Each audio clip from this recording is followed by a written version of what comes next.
Ó, gente, vamos conhecer. Vocês querem conhecer a nossa delícia aqui do estado do Pará? O açaí, ó. Açaí feito da hora aqui, ó.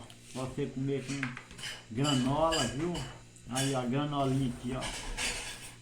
Se você não quer comer com farinha, você come com farinha de tapioca. Você pode comer com granola, entendeu? A granola aí, ó. Muito bom com açaí. Bom é pouco, é bom demais. Aqui tá o açaí com a farinha também que eu já coloquei, entendeu? O negócio é esse, o açaí.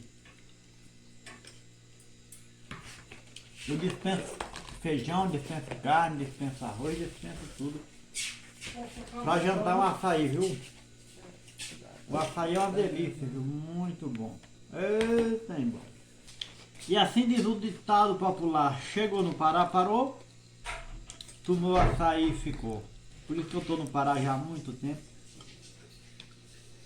Desde que tomei açaí a primeira vez, não teve jeito para mim sair do Pará mais não, fiquei. E vou ficar mesmo. A granolinha aqui, gente, granola boa. Aqui tá a farinha de puba com o açaí. Bom demais, ixi. Viu? Você aí do seu estado que não tem açaí, vem até aqui deliciar-se do açaizinho pra você ver que trem bom. Entendeu? E pra você ficar mais bem informado, meu amigo, ajuda nós aí.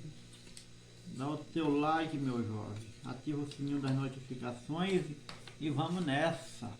Obrigadão aí, viu?